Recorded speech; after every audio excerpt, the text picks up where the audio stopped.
साथियों क्रांतिकारी जय भीम। हाँ थोड़ी आवाज तो आई। हाँ पता ही नहीं लगा था कि यहाँ लोग बैठे या नहीं बैठे। एक बार और सर्वप्रथम गौतम बुद्ध जी के चरणों में सुमन अर्पित करते हुए समस्त बहुजन समाज में जन्मे सभी पैगंबर सावित्रीबाई फुले, शिक्षा की देवी से कारवा होता हुआ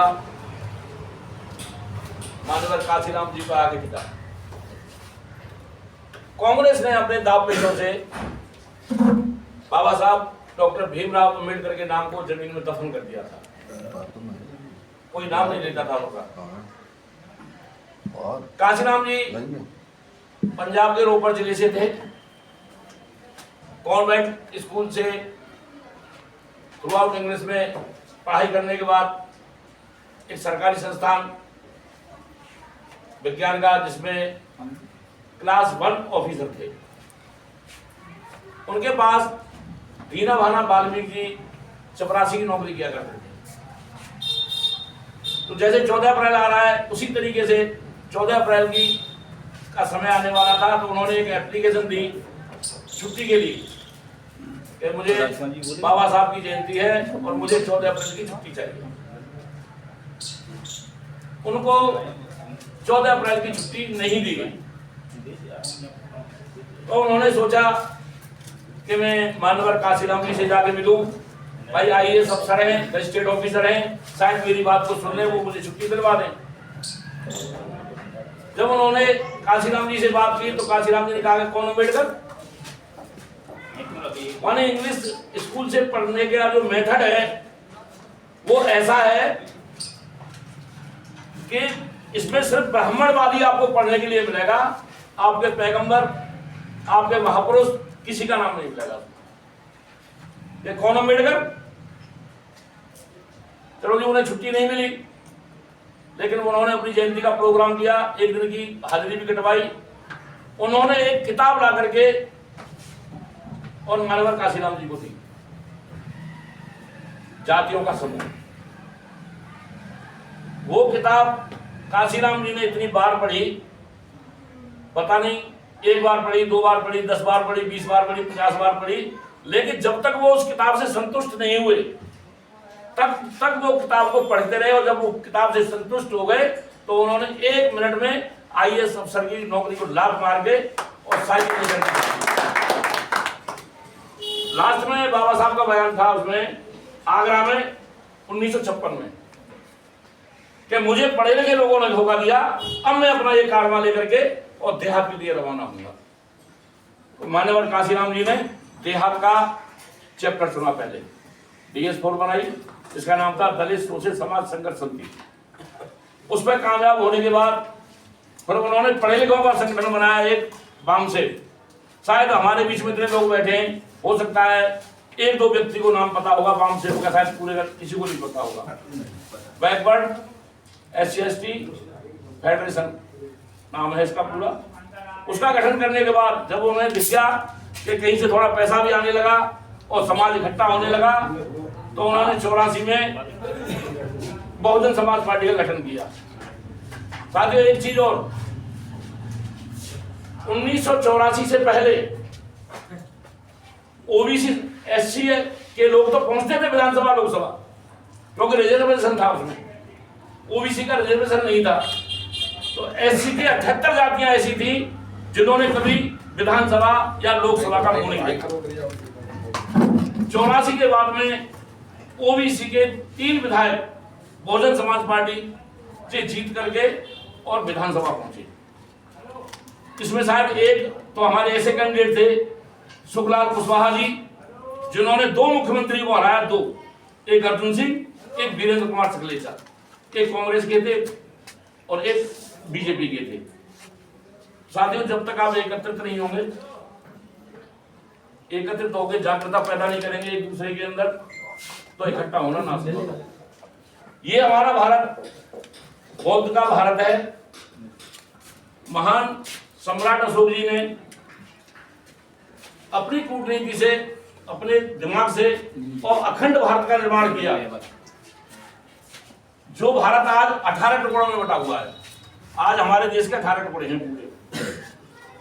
अफगानिस्तान बनने के बाद हमारे देश में जो टुकड़े हैं वो 18 हो चुके हैं अब तक। तो साथियों, हम समय समय पर इनकी जयंती भी मनाते रहे, इनको याद भी करते रहे, ये हमारे महापुरुष हैं, लेकिन इनके पद चिन्हों पर, इनके बताए हुए रास्तों पर जब तक हम नहीं चलेंगे, समाज का उद्धार नहीं होगा। काशीराम जी ब्राह्मणों के खिलाफ नहीं थे, वो ब्राह्मणवाद के खिलाफ थे। और ब्राह्मणवाद क्या चाहता है कि जिस जाति में जागृति नहीं होती है, वो उस जाति को समाप्त कर देते हैं। आपका इतिहास जड़ में से मिटा देंगे। भारत के अंदर हजारों जातियां ऐसी हैं जिन्हें ये नहीं पता कि हमारा पूर्वज कौन है, क्योंकि उनका इतिहास इन्होंने बिल्कुल मिटामेट कर दिया, खत्म कर दिया। साहब काशीराम जी साइकिल लेकर के चले, और जब सारा काना वाना भूल गया तो लोकसभा में बसपा के 3 मेंबर थे। अटल बिहारी जी प्रधानमंत्री थे। लोकसभा में अविश्वास प्रस्ताव पर वोटिंग होनी थी। बहन जी दिमाग की बहुत तेज थी, उन्होंने पहले अटल बिहारी से कह दिया कि हम बाकायदा करेंगे, वोटिंग नहीं करेंगे, नहीं तो वो इंतजाम कहीं और से कर लेते, जैसे मोदी कर लेता फटाफट। और जब वोटिंग की बात आई तो सबसे पहले भेद जारी करके कि वोटिंग तुम करो तीनों पहले, अपने तीनों सांसदों के खिलाफ वोटिंग करें, एक वोट से सरकार को हटाइए। अटल बिहारी जी जब बाहर निकले तो रास्ते में बोलने लगे फिर एक साथी से कि ये मुलायम और काशीराम मुझे पैरों में कांटे की तरह चुके हैं। ये सब साहब ने सुन लिया, लेकिन उजागर नहीं होने दिया। वहां से उत्तर प्रदेश आए, मुलायम सिंह से मिले कि भाई तू भी पार्टी तैयार कर, मैं भी करता हूं, और तेरी परीक्षा तब मैं मानूंगा मुझे इटावा से चुनाव लड़ा। सीट खाली कराई गई, लोकसभा की सीट खाली कराई गई, साहब को चुनाव लड़वाया और वहां से जीते कि अब मेरा तेरा गठबंधन पक्का। उसके बाद कांग्रेस की विदाई, बीजेपी की विदाई कर दी वहां से। कि तो इन्हें 27 साल बाद मौका मिल गया है। भारतीय जनता पार्टी का कोई भी नेता, चाहे वो सड़क छाप हो, चाहे वो गली छाप हो, चाहे दूसरे नंबर का हो, चाहे तीसरे नंबर का हो, चाहे स्वयं मोदी क्यों ना हो, इनसे 4 शब्द बोल दो कि हिंदू, मुसलमान, हिंदुस्तान, पाकिस्तान, 4 शब्द मताने दो, 2 मिनट बोल के दिखा दो, इनकी नानी मर जाएगी, बोल ही नहीं पाएंगे, मुंह छोड़ के भागे। तो साथियों, इससे सावधान रहे। हिंदू, मुस्लिम, हिंदुस्तान, पाकिस्तान, अगर आप इस बीच में से बाहर निकल जाएंगे और अपने आने वाले संस्कारों की तरफ थोड़ा देखेंगे तो शायद इस सरकार को मुक्ति मिल जाएगी। ये कुछ लोग भाई हमारे साथ के होते हैं, हम अपने बेटे का, मेरा बेटा भी ऐसा हो सकता है, मेरा भाई भी हो सकता है, नहीं जी अब्दुल को टाइट कर दिया,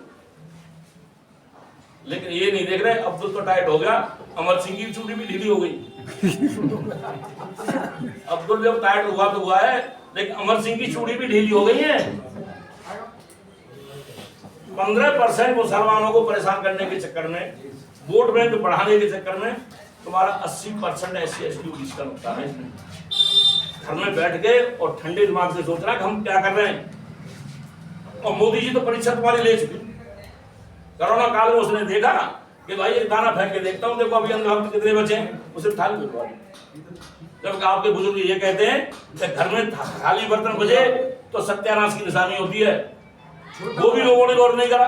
बड़े मजे से थालियां बजाई, वो समझ गया कहाँ अंधभक्त है, मुझे कोई हटाने वाला नहीं। तो साथियों, इन अंधभक्तियों से हटो, अंधभक्ति से हट जाएंगे तो आप अपने समाज का अच्छा कर लेंगे, बहुत अच्छा करेंगे। नहीं, आने वाली सत्ता जब आपसे पूछेगी ना कि जब हमारे अधिकारों पर भारतीय जनता पार्टी और RSS उठा रखा कर रही तो आप कहाँ बैठे थे, आपके पास जवाब पैदा नहीं होगा बच्चों को देने के लिए कि बेटा हमारी ये गलती है। सब सिर झुका के बैठे रहेंगे आप अपने बच्चे के सामने, क्योंकि आपके पास जवाब नहीं होगा जो आप गलती कर रहे हैं। शिक्षा का इन्होंने सर्वनाश कर दिया। चौपट्टी मिल जाएगी मुझे छोटी सी, कुछ भी कंकर दे। हाँ, मैं कुछ बताऊंगा तुम्हें, 2 मिनट इसमें और लगा देता।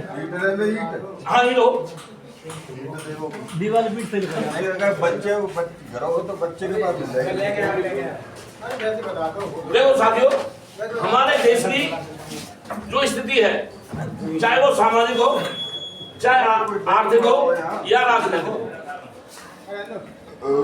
हमारे देश की जो व्यवस्था है वो खड़ी व्यवस्था है, खड़ी ऐसे आसमान से धरती की तरफ। ये बात अगर आपके दिमाग में जहन करेगी,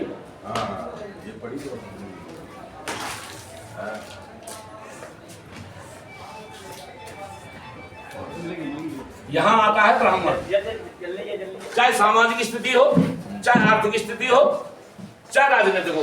राजनीतिक में भी एक नंबर पर है, आपकी आर्थिक स्थिति में भी एक नंबर है। शायद हम तुम जितना कमाते हैं इनके यहाँ कुत्ते चाय पी जाते हो। दूसरे नंबर पर छत्री, इसको उसने बहका रखा है कि भाई तू हमारा राजा है, ये इसका कवच है, ये लड़ाई नहीं करता कभी भी किसी से, न किसी को मारने जाएगा, यहां से भेजेगा। इसके बाद आता है ओबीसी। ओबीसी के ब्रेन को इन्होंने ऐसा ब्रेन वॉश कर रखा है कि जो हम कहें उसी को सुनो तुम। उसके बाद आता है शूद्र, शूद्र के बाद आता है दलित, और दलित में भी दो कैटेगरी छाड़ देता है नीचे, सछूत और अछूत। एक को वो छू सकते हैं ऐसे, एक को छू नहीं सकते। जब इस सामाजिक परिवर्तन की जो हम बात करते हैं, बहुजन समाज पार्टी सामाजिक परिवर्तन की हैसियत है। जब इसको हम सामाजिक परिवर्तन पर लेके आएंगे तो ये रेखा ऐसे हो जाएगी सीधी, यानी सब लोग बराबर, मैं भी बराबर। जैसे हमें वोट का अधिकार है, एक वोट राष्ट्रपति का, एक वोट झाड़ू वाले का, तो सबसे ज्यादा दर्द किसको होगा इस लाइन पर आने का? इसको दर्द होगा सबसे ज्यादा। और सबसे ज्यादा मेहनत किसको करनी है? इस नीचे वालों को जाना पड़ेगा, यहां से उठ के जाना, जो अछूत है, जिसे लोग छूना पसंद नहीं करते। साथियों, ये चीज जब तक दिमाग में नहीं बैठाएंगे, इस खड़ी रेखा को कड़ी बनाने के लिए इस देश का कभी उद्धार नहीं होना। तो हम तो आज हैं, हो सकता है 10 साल चले, 5 साल चले, ना भी चले, लेकिन आने वाली संतान के लिए अपने जीते जी ऐसा रास्ता बना जाओ जिससे बच्चे आपसे ये न कहें कि जब हमारे अधिकार छीने जा रहे थे तब तुम क्या कर रहे थे। तो उस समय तुम्हारे पास जवाब नहीं होगा, गर्दन नीचे झुक जाएगी। और जिस व्यक्ति की गर्दन अपनी औलाद के सामने झुक जाए, उससे बड़ा बेशर्म आदमी इस दुनिया के अंदर कोई नहीं। जय भीम, जय भारत, जय सम्राट अशोक, जय मल्हार।